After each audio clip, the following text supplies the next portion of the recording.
Good morning, everybody.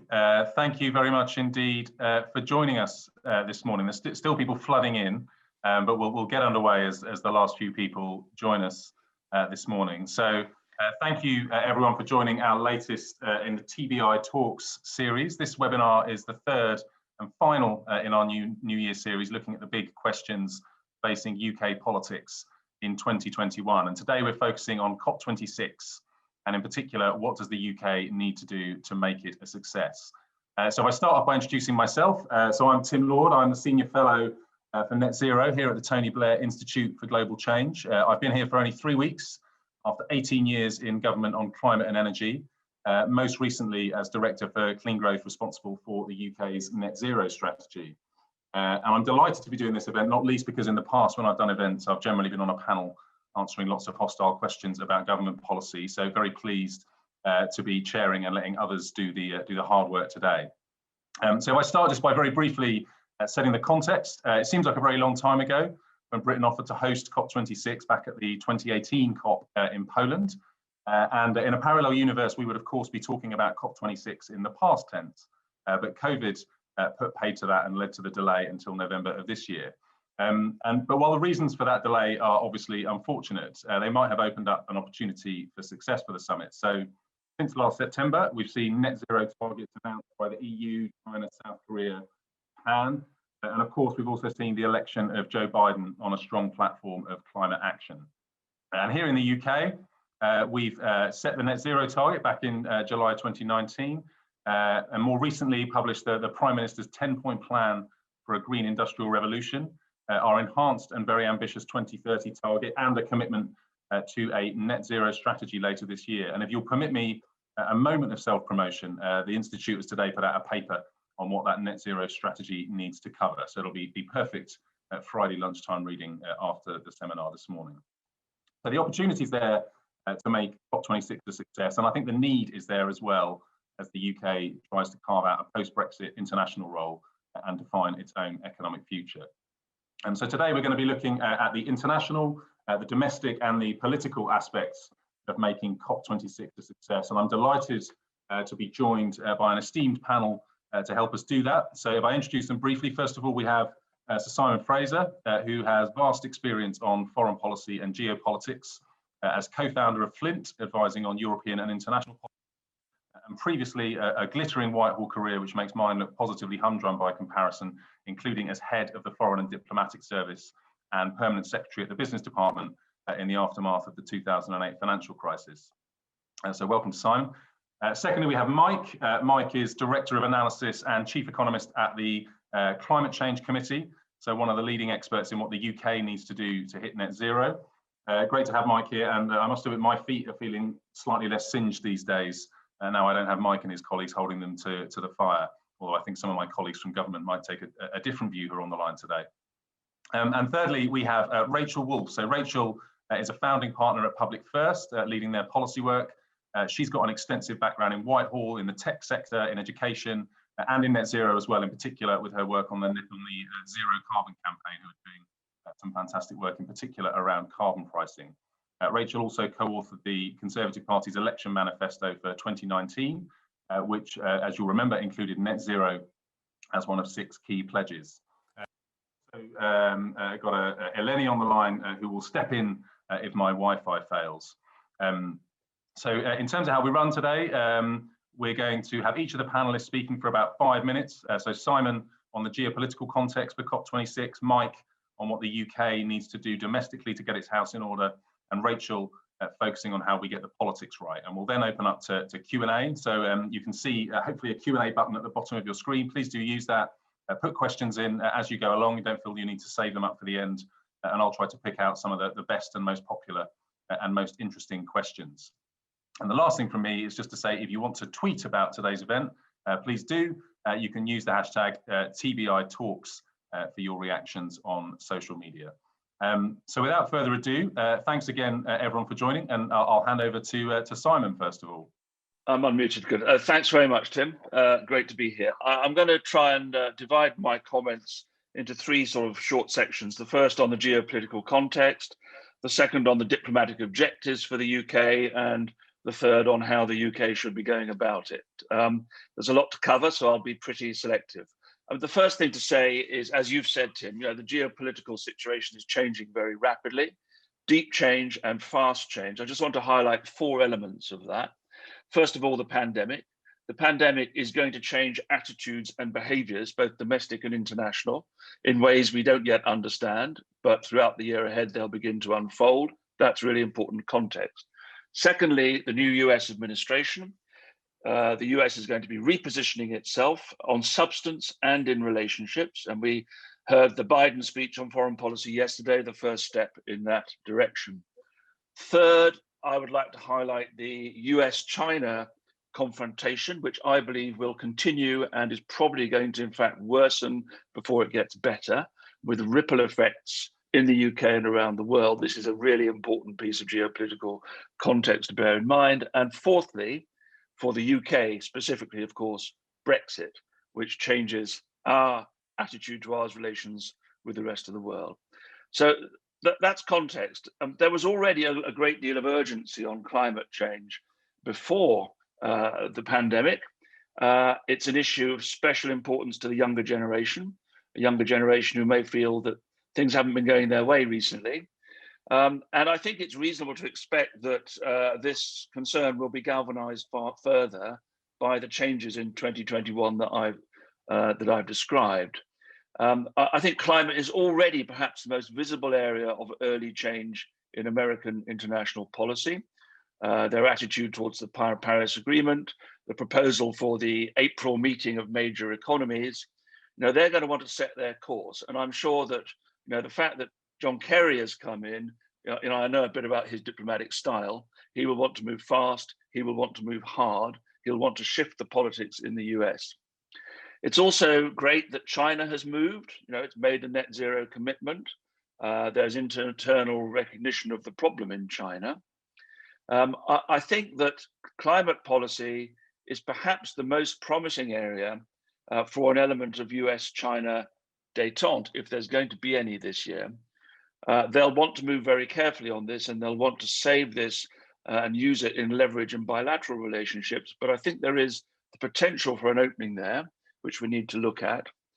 And of course, the wider agenda of sustainability, sustainable trade, human health, the natural environment is all going to be brought to the fore by the pandemic. So as we host this conference, seeking to define and establish the role for the UK after Brexit, these are areas where I think the UK has some comparative advantage, and we should be seeking to put this at the heart of our international policy agenda, and it's an opportunity to show some leadership. And so for all those reasons, I think if you're an optimist, the stars are aligned rather better, as you said, than they were before, or at least they're in place to be given a good shove in the right direction. So second set of comments, what does success look like? What does good look like diplomatically for the UK if we're going to have a credible path to a 1.5 degree world? Well, first of all, we need further commitments to net zero across the global economy. We need credible pathways, secondly, through NDCs that actually are credible in delivering the longer term goal. We need a Chinese NDC. We need to address the issue of coal. Thirdly, I think we need a collaborative approach to future technologies and the long-term green economy. That has to be a very important part of the agenda. Not competition, not solely competition, but also collaboration. I think we need to promote, fourthly, effective engagement by and between China and the US in the way that I have described. I think it's less likely this time there's going to be a China-US pre-deal, as there was, I believe, before Paris, but it's worth thinking about how they're going to play it. Fifth, we're going to have to work diplomatically on finalizing the Paris Agreement rulebook. There are a lot of issues outstanding there.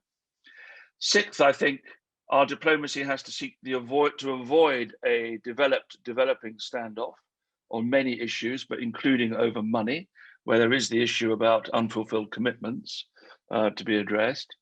And seventh, finally, my seventh point on the diplomacy is we need to work to get a major acceleration of non-governmental players' activity, including corporate ambition, around this agenda. So if you look at the diplomatic objectives for the UK, those are 7 that I would just sketch out as being things to do. And finally, how do we go about it? Well, this has got to be a huge diplomatic effort for Britain. And the government needs to be coordinated and aligned behind it. And of course, doing it in the context of the pandemic is doubly difficult. It's good we've now got a full-time chair. I have a sense that we are, in fact, a bit behind the curve in terms of where we'd like to be and should be in the diplomacy. And if you think back to the activity of Long and Fabius before the Paris Agreement, I mean, I think we've got some catching up to do. But I understand Alok Sharma is now out there on the road as much as he can be. The Prime Minister is going to have to swing in behind this and lead visibly from the front. Of course, it is an issue he cares about, but we're going to need that sort of very high-profile leadership.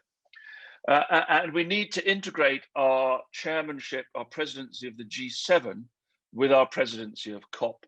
It gives us an opportunity throughout the year to focus on that range of issues I've described, which are linked together around health, trade, environment, climate. So we need to use the G7 and then the G20 as staging posts to achieve our diplomatic goals, seeing the interconnection between those agendas and driving it forward. And my final point, and then I'll stop, we're going to need to apply the right resources to this. It's a huge diplomatic focus, of course. We're going to have to work with others. Let's not forget the Italians, who are co-chairs of this. And we mustn't make this a sort of British crusade. We've got to make it into a British-led international crusade. And that's very important in terms of positioning. And finally, very final point, as we look at this, I do think we're going to have to look very carefully about what cuts are going to be made to our aid budget and how that is perceived in the context of this agenda. I'll leave it there for introductory comments. Great, thank you, Simon. Some really interesting stuff in there on the geopolitics and in particular, as you say, the US-China relationship, on the long shopping list of objectives that we need to have. And then thirdly, I think on the argument that the UK perhaps is a little behind the curve, but has the opportunity to get ahead of it, but has quite a lot to do in order to achieve that. No doubt we'll pick up some of those in the Q&A.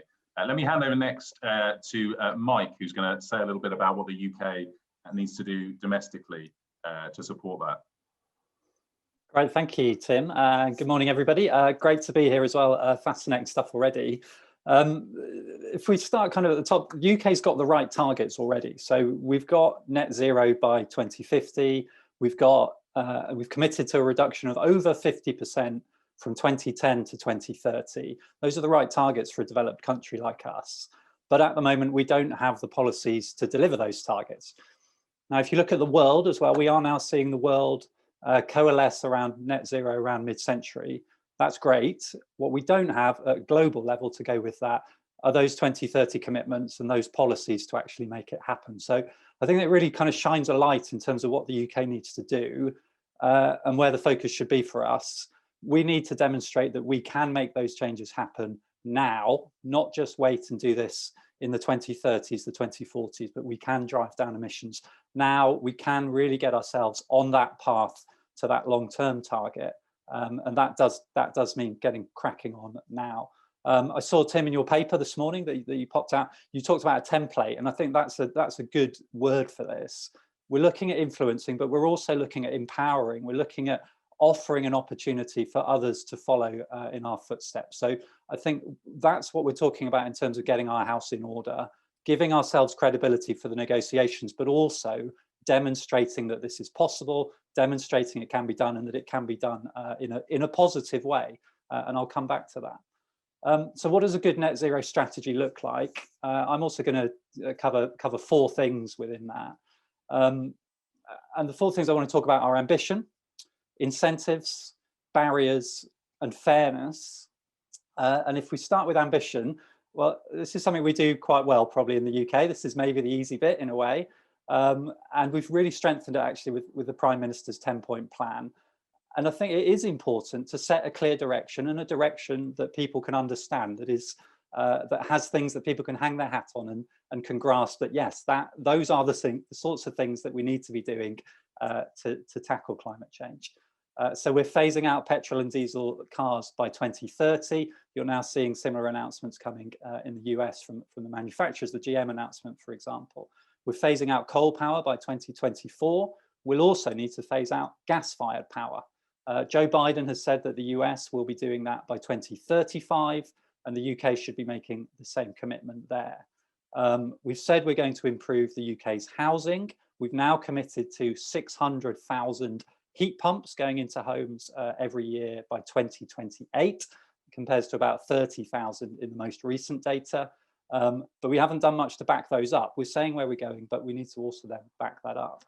And we also need to look ahead. So it's great that we are looking at options like floating wind, hydrogen, carbon capture and storage, tree planting. They won't save emissions for a few years, but they are very important on that long-term path. And the announcements that the government has made there are broadly aligned to the CCC's net zero pathway. Where we've got a bit of a gap on the demand side, on the ambition side, is demand. We've not said a lot about diets, about travel patterns, and we will need to tackle those areas as well. So second then, incentives. And the basic premise here is that low carbon options need to make a return. We're talking about a huge nationwide investment program. That program needs funding. It needs bankable incentives that can draw in private finance. We've done quite well on the power sector. The contracts for difference that Tim, you were involved in bringing in have been great for renewables and great at getting the investment going in that sector. We'll need something similar for hydrogen, for carbon capture and storage. We might even need something similar for tree planting and for drawing CO2 out of the atmosphere. And in homes, at the moment, if you switch from a gas boiler to a heat pump, a lower carbon option, your bill may well go up and your bill will need to go down when you make that sort of change. We saw some chatter in the news yesterday about carbon pricing. That's not necessarily the way of doing this, but you can rebalance the policy costs that are there and make this a more attractive proposition for consumers. Third then, we need to tackle all those thorny barriers that we know are out there. That's things like public buy-in, public interest, availability of skilled installers, coordination of infrastructure, actually good quality installations that are complied with and criteria that are properly followed. So we'll need a proper serious public engagement program. We know that 60% of the emissions reductions we're trying to deliver require the public to do things a bit differently. So we need to make sure that they are bought into this program and they understand the sorts of changes that, that we need to be making and why we're making them. We'll need skills policies to make sure we've got good installers to make this happen. We need effective enforcement to make sure that things work once they've been installed. And we'll need nimble planning, nimble regulatory decisions along the way. And then fourth, finally, it needs to be fair. And we've put a lot of emphasis on this in the Climate Change Committee. And we think people need to see it as being fair. Otherwise, we'll lose the dressing room and we won't be able to get this transition through.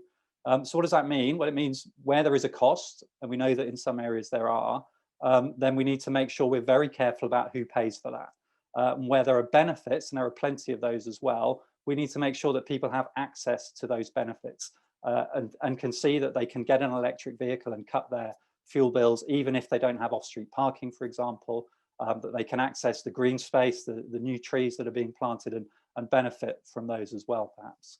And it needs to work for work. So there are far more jobs to be created than there are to be lost, but where there are negative effects on some industries, for some workers, well, we need to make sure we're looking after those and helping them to get through them. So that's it, really. We need to be bold and visionary, which we are quite good at. We need to make low carbon pay, and some places it does, some places it doesn't at the moment. We need to tackle the barriers, and there are plenty of them out there, and we need to make it fair or it won't happen. And crucially, we need to do this across everything.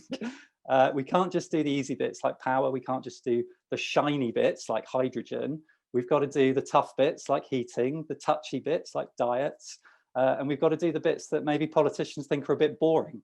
And that includes adaptation, not just the mitigation side. And I want to finish by saying, back to that point at the beginning, that this can be, and it should be, a positive story. And that is really important. There's a lot of work for policymakers here, but where we're heading is good for the climate, it's good for the economy, it's good for jobs, it's good for the environment, it's good for health, it's good for homes, it's good for people. And that matters because we want people to follow us on this path. That's the point. So back to that point, that we're trying to set a template here, a positive template that others want to follow. And that means we need a serious, a credible, a complete strategy to get the UK to net zero, one that others can then pick up. And that should be the goal for UK climate policy for the next few months. That's great. Thank you, Mike. I think some really interesting and important points in there, particularly around the need for a positive story around this. And I completely agree with you. It can be a positive story, but it hasn't really been articulated or embedded yet. Secondly, about the fact this is a big delivery challenge, and it's one that's going to need to get into some of the tricky areas around buildings, around diet, and so on. And thirdly, that it's a story about innovation, about investment, about infrastructure, and of course about engagement and how we bring to Rachel. Going to talk a little bit about how you make politics work. Thank you. I hope people can hear me because I think my internet just cut out slightly just there. Brilliant. So I'm going to go the opposite direction from Simon and start at the domestic politics angle and work my way up, because in the end, international agreement depends on domestic decisions, which at least in democracies hinge upon public consent. And I'm going to build on a lot of what Mike said, I think implicitly in his remarks. I feel an obligation now to split them into four, so I'll have a go, which is what actually is the level of support for climate change action? What does that support really mean? What are the conditions that people have on that support, and what might that mean for COP26 and international agreement? So first of all, there is now widespread and actually quite deep support for serious action on climate change, and that is a shift over the last few decades, and it's quite remarkable. And it is not only among the young anymore. People are in general supportive of action on the environment, and I'll go into that in a bit. And while it doesn't tend to be a sort of tier one issue of the level of something like the NHS among the majority of people, it remains important. When you dig beneath the surface of that, though, I think there are a couple of things that we need to understand about what that support really means. The first is that understanding, and this is true in Britain, but it's also true across the world, remains very, very low. Most people have no idea what net zero means. They wouldn't really be able to distinguish between different environmental issues such as plastics versus climate change. It's all a kind of general desire to leave the planet in a better state for their children and grandchildren and future generations. And when they do talk about net zero, the sort of tone of it tends to be that it's something like the Olympics. It's a huge effort and we kind of get through it and then we're done. Or maybe the vaccine might be a better analogy, which was a sort of deep scientific effort, and then it happened, and then we're at some point going to go about our normal lives again. I don't think that there is much understanding from the public, and actually indeed from many politicians, that this is about changing, as Mike said, every aspect of how we do things, because our entire post-industrial economy is built off very cheap and very plentiful energy. That said, number three, they are willing to consider very seriously radical solutions, including radical solutions that bear costs. But there are some very important caveats to that, both again in the UK, but I think also lessons from when this has gone well and gone badly in other countries. The first that Mike mentioned is fairness. Now, fairness is a very contested word and it means different things to different people. But quite specifically here, it means that everyone does their share. And that means internationally. And while many countries think, with some reason, that the original industrialized economies bear much of the responsibility for it, in those developed countries, there remains a lot of China skepticism in the US and the UK, and a belief that the people who are the largest emitters need to bear the largest share of the burden. And that is a deep view that is going to influence national and therefore international politics, as Simon referred to.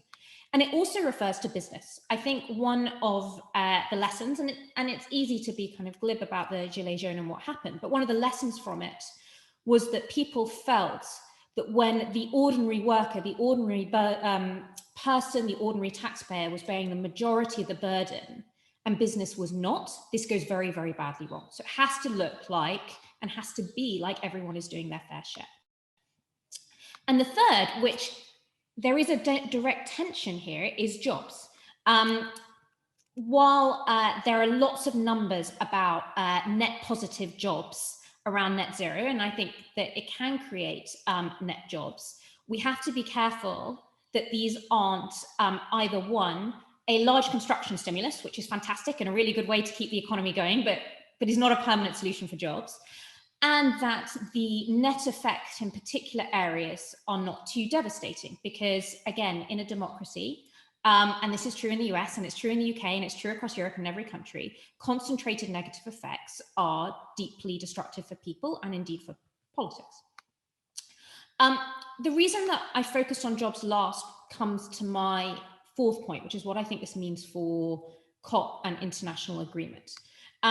Because those of you, and I imagine this is true of most of the participants who spend a lot of time looking at international climate policy, will have noticed that while many countries have now gone further than the UK in things like the breadth of carbon pricing, they have basically universally avoided action on the industries and areas which are most globally vulnerable. Competitive industry, agriculture, because they are all worried with some reason that those jobs will be lost from their countries and there will be offshoring if prices and costs rise too quickly on those industries. And if we're talking about COP26 not only being a diplomatic success, but a tangible success, then I think this is one of the two areas where most concrete progress could be made. Because if you can get to serious multilateral agreement, whether it's on a price floor with a border carbon adjustment or an equivalent mechanism, that industries, and therefore all business and all sectors, will contribute their fair share towards decarbonisation, meaning both that the emissions go down, but also that people in those countries have to contribute, but so do the companies within them. I think you have a much, much more successful route in turn to domestic acceptability and therefore climate change being protected against. And this is obviously going to be top of Biden's mind too, given that his industrial policy remains relatively protectionist, and he is going to be deeply concerned in protecting industrial jobs. So that seems to me that in tangible terms, along with technology, which I completely agree with, a real pathway on that would be important, that might actually make a difference. I think my big caution, again, from public acceptance, but also tangibility, is that if COP26 becomes yet another target and doesn't pave the way towards concerted action by different countries in a relatively similar direction towards dealing with climate change, then you are going to see very, very major domestic challenges, even greater domestic challenges in implementing this. So I'm going to sum up super quickly, which is people care, but they don't really know what it involves. And if you're going to get them on board, you need to do it in a way that's fair. And that means fair internationally and nationally. And you need to be able to explain that to them. COP seems to me an incredible opportunity to do this, but it can't be another target. It's going to have to be tangible action. I think I'm going to step in as Tim's internet connection comes back online. Tim, if you can mute yourself for 2 seconds, I think I'm just going to go to some questions. We have a question from David Brito to the panelists. Is there a risk that climate action becomes a culture war issue? And if so, how can we avoid that? Rachel, if you could speak to that, that would be great. I'm just going to pick up a few more questions and the panelists can pick up which ones they want to respond to. Another question from James Brown asks, the science indicates time is running out to aim for 1.5 degrees. Should we be maintaining that aim or looking at something more deliverable? And then one more question to pick up the carbon border tax question. Industries which decarbonize risk facing extra costs and competitiveness impacts. What should the UK and others be doing to address that? Is a carbon border tax the answer? And that comes from Christina Palmer. So as Tim ensures that his internet connection comes back, can I just come to any panelist that wants to pick up any of those questions? Shall I dive in on border tax? Please, Rachel, yeah. So I'll do border tax and then culture war. I think a border tax is an extremely practical solution. If you could get a number of countries to agree to a floor price and an adjustment around that, it seems to me the most tangible way of delivering change. I'm very, very supportive of it. I'll let others expand on that. On culture war, this may be slightly splitting hairs, but I don't think this is a culture war in that it gets to deep divisions of identity among people, at least in the UK. It is a little more true in other countries. I do, though, think that if this is not done sensibly, it absolutely creates an opening for whatever Nigel Farage wants to create next to jump on deep concerns as we emerge from the pandemic about jobs and costs here and in the rest of the world. So this has to be handled carefully, and you can never assume that opposition today is going to be the same as opposition tomorrow. But I don't think it's a culture war because people want to solve this problem fairly universally in this country, at least. Fantastic. Mike? Yeah, I thought I might just pick up the time on. I don't think we should abandon the 1.5 objective, to answer it straight up. I think you're right to recognise that that is a very, very hard objective. There is absolutely no doubt about that. We are not anywhere near it in terms of the global action, which is what matters for 1.5 degrees. But I think it does help to drive action to its highest possible level, which is what Paris really is about. You know, Paris, I think, is nicely framed in terms of saying we will get to well below 2 degrees, and we would like to get to 1.5 degrees. And it means that countries like the UK and other countries around the world, New Zealand have got 1.5 written into their Climate Change Act as a goal. Countries like us, it pushes us to higher levels of ambition. It pushes us to say, well, look, it's not enough just to have a strong 2050 target. You've got to make sure you're keeping cumulative emissions as low as possible. So I think it is a valuable part of the package. I don't think you would say that we definitely can't get there. It is plausible, very, very hard, but plausible to get there. And having it there as an objective really strengthens what we can do. I'll pick up then the border adjustment one as well. And I think, yes, border adjustments are the right place to aim to. And I say border adjustments deliberately, not border tariffs, because actually I think we should be thinking of a spectrum here. It could be tariffs, but it could also be standards where we have an agreement amongst certain countries that, look, green steel is all we are going to use, or green cement. So I think you can use a standards route, which may be politically a bit easier to get through than the tariff route in some cases. But we're not going to get there overnight. We have to recognise that. And we need to move now. We can't wait until that is all in place. So we've said, look, in the near term, you've got to accept this is going to have exchequer funding for industries that are at risk of competitiveness. You've got to find a way to pay those industries to make these changes. Otherwise, you will just push them overseas, and you'll be making the problem worse, not better. Fantastic. And Simon? I just want to agree that I think that the whole point about this conference is not, and it's what the point Rachel made. I mean, it's not about sort of setting a new target. It's about delivering on the target that's been set. And I think if you start reopening the debate on the target, you'll lose the traction on the practical measures that we need to be driving for, both nationally and internationally, to achieve the goal. So absolutely, this should be about delivery on things which have been agreed. And the fact that the Americans are coming back into play and that the Chinese have moved on it is highly significant, I think, in the contextual sense, although I recognize, or when you dig into it, there's a hell of a lot of devil in a lot of details. Fantastic. And I'm going to hand it over back to Tim now, who hopefully has sorted out his internet connection. Tim. I have, thank you. Sorry, everyone. The perils of 2 people working from home and 2 children homeschooling on one Wi-Fi connection, I fear. Thanks for those answers. I had to duck out for a second. I hope I don't repeat any of the questions that have already been answered. But we've had a couple of questions in the chat relating to kind of announcements that might conflict with wider climate policy, or at least might appear to conflict with wider climate policy. And obviously the West Cumbria coal mine planning decision, one of those. I'm interested in the perspectives of the panel, both from a kind of domestic perspective, but also crucially from an international perspective. Do you think that's important? And what do you think the government needs to do to address those kinds of issues? Simon, perhaps if I come to you first from the kind of international perspective.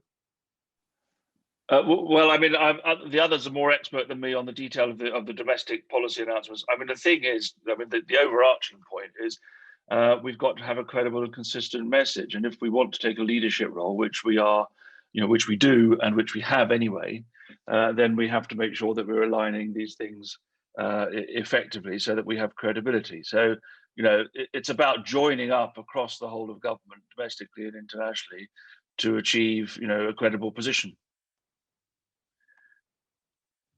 But I mean, that I'll leave it there, and others can comment on the domestic, because obviously the problem is here, you're balancing out sort of domestic economic and social imperatives against the broader objectives and the longer term goals.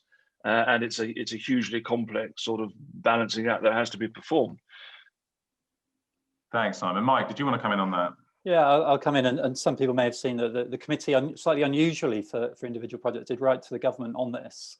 And the point we made there was that, you know, net zero is really hard, and because it's really hard, things that might have been little in the old world are important in this world.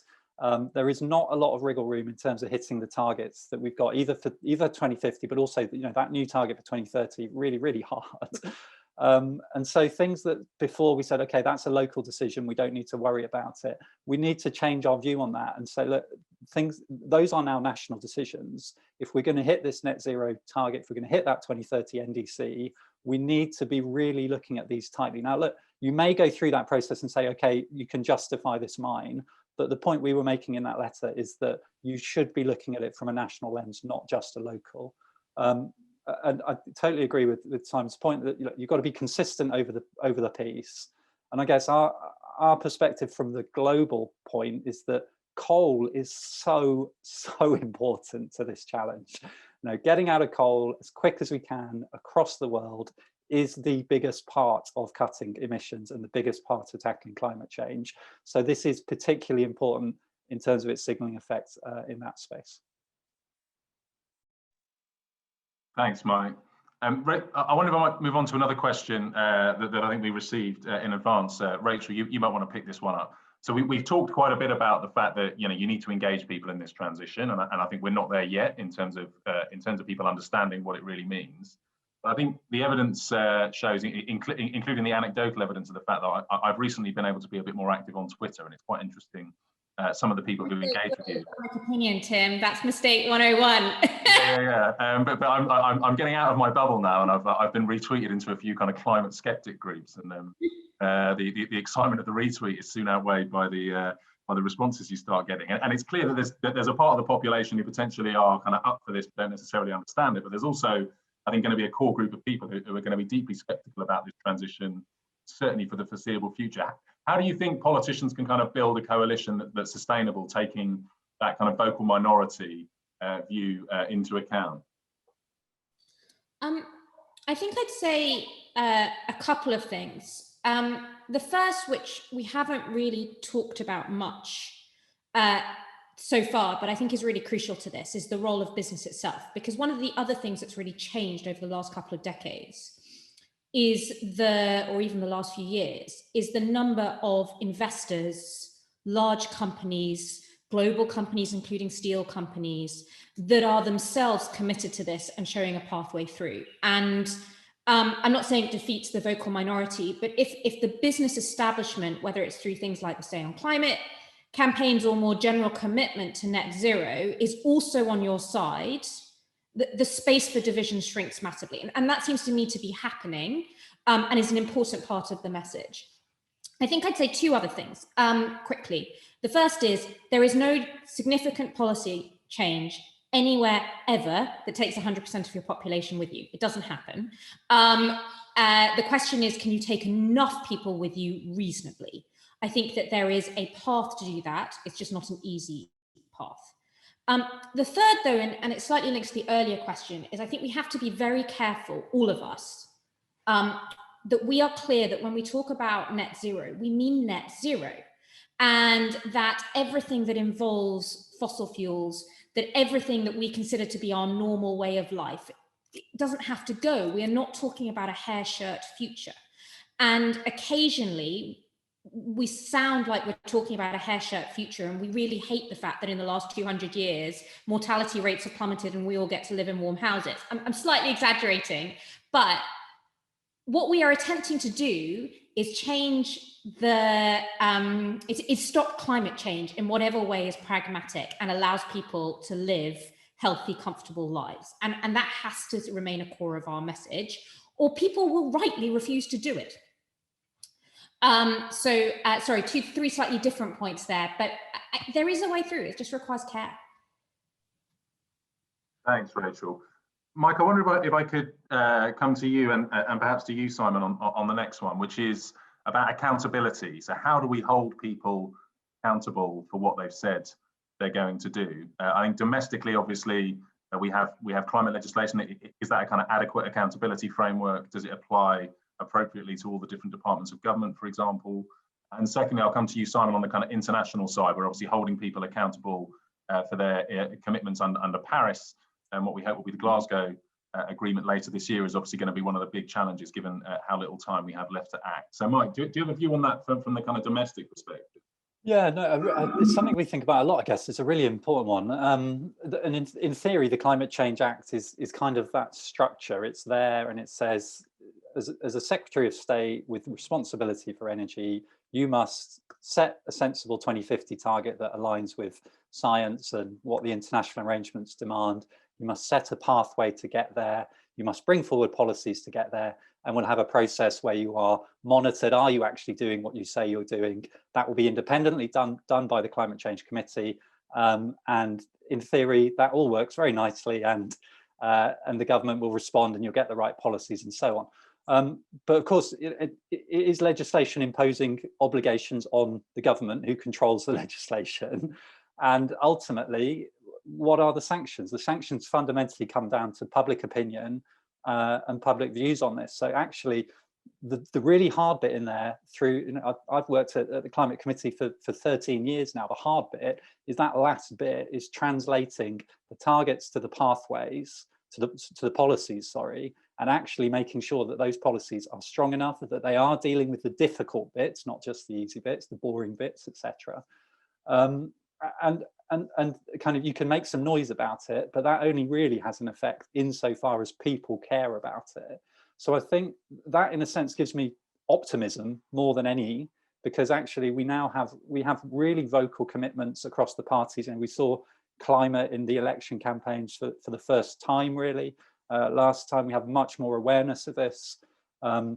I mean, Rachel's made the point that awareness is still low actually in terms of net zero in lots of circles, but it's growing. It's much more in the news now. So I think kind of that is the real accountability, and the thing that really has an effect is public opinion, because these are decisions from elected officials, as they should be, and they will do things based on what their electorate want them to do. So I think the climate movement actually has a really, really crucial role in this, because they are the ones that are kind of vocally and visibly channeling that public sentiment that people do want action here. And the more they know about it, the more action that they want actually, and the more they demand that is serious and effective action. Thanks, Mike. Simon, if I come to you, if I could ask you to pick up perhaps 2 points. One is that point about accountability and how you deliver that in an international and multilateral environment. And secondly, it'd be great if you could just expand on what you were saying in the intro about US-China relations. Obviously, the UK has a really important role to play this year, but we're not necessarily the kind of key swing state, if you like, in all of this. What does this mean for US-China relations, and how can the UK help to perhaps ease the path to a successful summit from that point of view? Okay, well, I mean, interesting. Those two points are interrelated in a way. I mean, this question about accountability in the international context is really interesting, and it's one of the reasons why I myself am a bit cautious about the excessive stress on national sovereignty in international relations. Of course, we have sovereignty, but in the end, international relations, this is going to require collaborative action. Now, countries are sovereign, and therefore, they have the sovereign right to make their policy, but we've got to find some way of having an acceptance of a normative collective set of actions on this through international cooperation, through what is called the rules-based international system, in order to create the right incentives for people to move in the same direction. So countries have to understand that they have a common interest, that there is a common good here, that there is a collective sort of interest of humanity that we're all working towards. And then we have to address the sort of tension points in that, whether it's between the developed and the developing economies, whether it's between particular groups of states or regional states or superpowers, in order to make it go forward. I mean, we are moving away from the concept of supranational rules in the WTO. Of course, in this country, we didn't like it in the EU. So it's a very interesting question in the context of the way that international relations are moving. But the key point here is, I think, we would have very little hope of making progress on this if it was not for the fact that the United States has come back into play and is clearly now engaged and wants to set an example and appears to be prepared to do that, and therefore exercise some sort of leadership within the international system, whilst at the same time, China appears to be moving as well. And so, if there is a single swing state on this whole agenda, I think it's China now. I mean, I defer to the experts, but it seems to me that's where the nub of the issue is in terms of moving the international dial. And just finally on the US-China thing, I mean, my initial comments may have appeared to be self-contradictory in the sense that I said, I think the relationship between the US and China is going to continue to get worse overall before it stabilizes and gets better. But I also said, however, if there's one area where I think this year there may be an opportunity to promote some détente there, it seems to me that this is it around climate, or at least it's certainly, there's a hope of it. And the UK is not going to decide that. That's going to be decided in the context of how the US and China play out their relationship. But we have this sort of convening role this year, almost by accident, through the G7, through COP, and that's an opportunity for us. It needs to be played very carefully, but definitely it is a chance. That's great. Thank you, Simon. Let me turn to. We'll just do a couple more questions before we close. So one is, we've had a couple of questions in the Q&A and in advance about the kind of links to kind of wider benefits, so health policy in particular. And so I guess two questions for the panel. Perhaps if I come to Rachel first and then Mike. The first is kind of, how do we link to those wider benefits more effectively? How do we communicate that more effectively, in particular around health, so clean air, all those kind of things? Is that the right strategy to try and contextualize it in that way? And the second is whether you have any views on the kind of lessons from the COVID pandemic for climate change, in terms of how we can not just communicate with the public, but how we kind of manage these sorts of systemic risks more effectively. So I think communicating tangible health benefits makes a lot of sense. I mean, even if sort of clean air in the sense of my children have clean air to walk to school in isn't quite what we're talking about, it is something tangible for people that they care about. And you hear a lot in sort of focus groups during the pandemic that people saw that as a benefit, like they do see that as a benefit. And if you're going to have a build back better narrative, you want to look in those benefits. So I think that does make sense.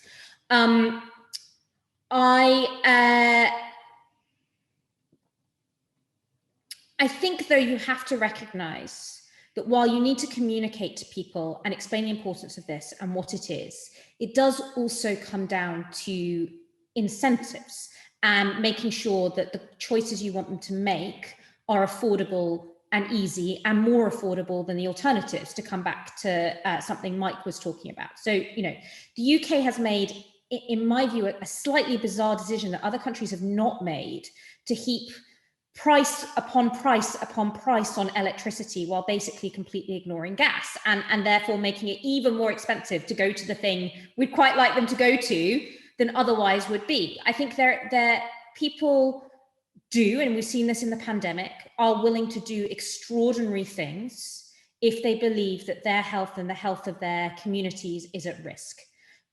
But for something that's pervasive and long-term, like climate change, you also need to get the incentives in the right place and make it a viable and attractive solution to live a life that is net zero. And no amount of communication is going to get over that. You do have to do both.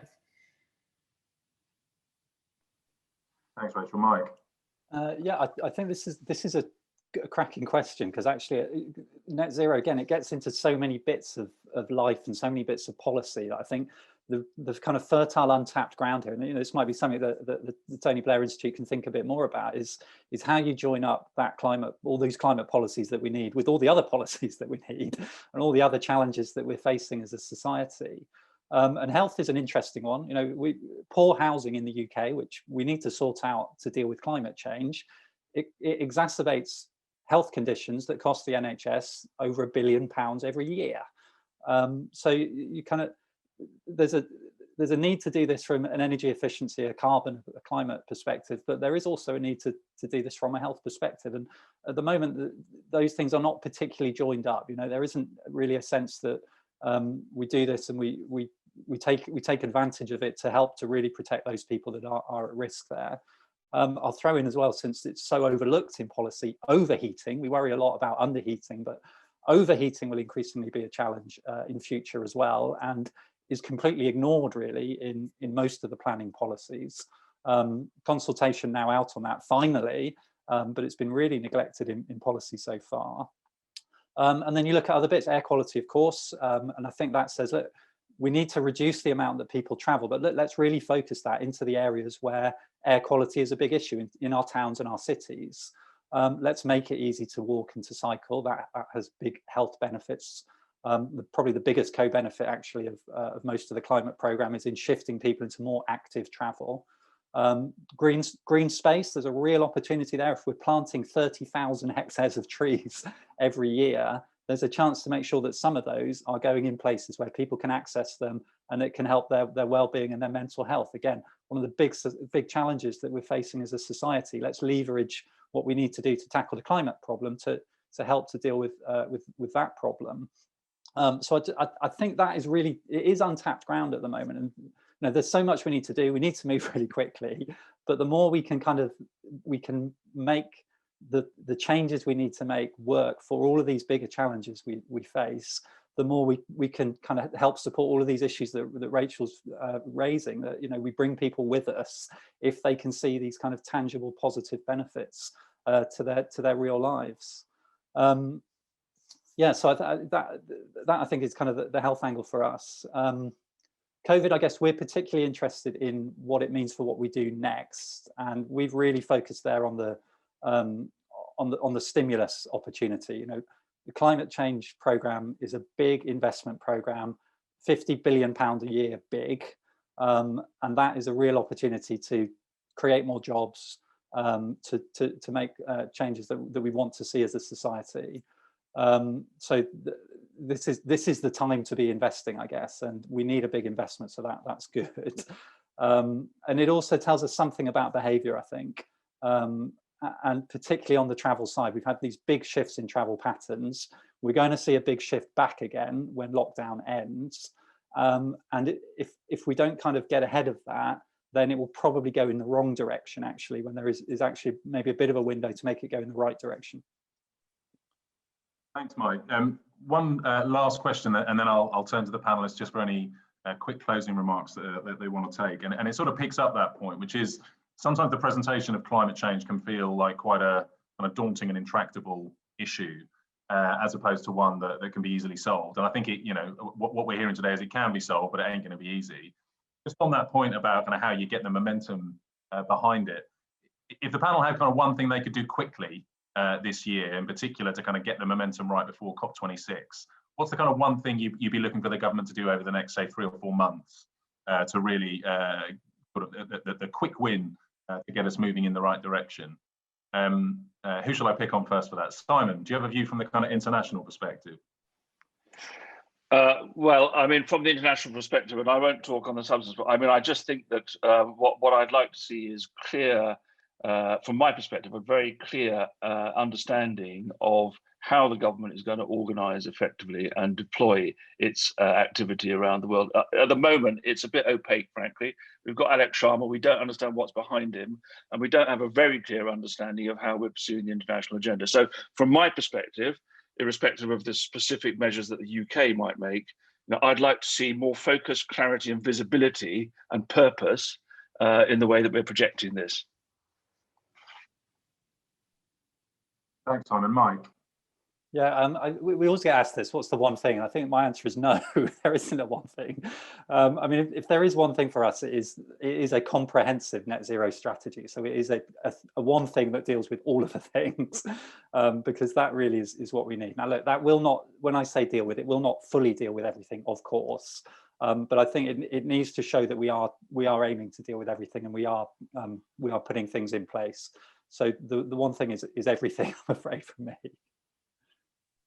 Rachel. I mean, obviously, as the UK goes into COP, it needs to show that it's a domestic leader to be a credible international leader, and it has been a domestic leader. It won't surprise you to know that I think they have to address some of the sectors where they are falling behind quite a lot of other countries, like heat, what they're going to do about competitive industry, to some extent agriculture, and I think pricing that leads to a carbon adjustment is one way they can do that. But fundamentally, what they need to be able to do, which is absolutely what they've been doing over the last year, is demonstrate that they are leading the pack, and therefore they have a moral basis from which to ask other people to follow. Thanks, Rachel. I'm conscious of time, so I'm not going to put all the panelists on the spot for closing remarks, but I just wanted to pause for a moment to see if there's anything else they'd like to add before I draw us to a conclusion. Simon. I would just very briefly like to say, I mean, I just want to underline, I do think, building on what's been said here, there's a sort of new agenda in international affairs that could emerge from the pandemic, of which this is the heart, and therefore, of which this is a key part. And therefore, I think if you look at the post-Brexit agenda for the UK, you know, the Global Britain agenda, there's a real opportunity. But I want to underline a point that one of the other panelists, I can't remember who was, sorry, but said, about the role of business. We haven't talked a lot about it. But I think it's important that business is actively engaged in this in a way that isn't just seen as greenwashing. And I think it was Rachel, and I do agree that business is actually moving in that direction. But what I want to say is it's also incumbent on government to reach out to business effectively in this agenda. Now, in this country, the relationship between business and government has been a bit tense recently in some areas, but maybe this is an opportunity actually to contribute to bringing that back together, because they need each other. Yeah, I agree with that. Excellent. Thank you, Sir Simon, for an optimistic note on which to end. So, I mean, just to wrap us up, I think a really interesting debate this morning. Some things that really came through for me. One is around interconnectedness and the interconnectedness of the international and the domestic agenda in the climate space, but even more importantly, the interconnectedness, the climate agenda with the rest of foreign policy and geopolitics, and with the rest of our domestic agenda, whether it's around health, business and the economy, and so on. The second thing is about opportunity, and this is the year. I've been working in climate for long enough. I've probably had about 15 of this is the year moments since I've been in climate and energy, but I think this really is the year, actually. And the UK has this opportunity, and it needs to grasp it. And then the third is the kind of get real point, that we are now at an inflection point where this is going to start needing to be not but the foreign policy and international priority. But secondly, where I think, as Mike said, we're nearly done on targets. I know my ex-colleagues in BEIS are working hard on the 6th carbon budget advice from the CCC, but pretty soon we're going to be done on targets, and it's all going to be about delivery. So just to conclude, I just wanted to say a huge thank you to Rachel, to Mike, and to Sir Simon for joining us this morning. Thank you to everyone who's participated for your questions and comments. Apologies that we didn't get to absolutely all of them, but hopefully we covered a few. We'll be doing some more events later this year. And as I say, if you have a spare moment over your lunch, do read our paper on net zero strategy, which might hopefully provide some pointers for where we might go later this year. Thank you very much, everyone.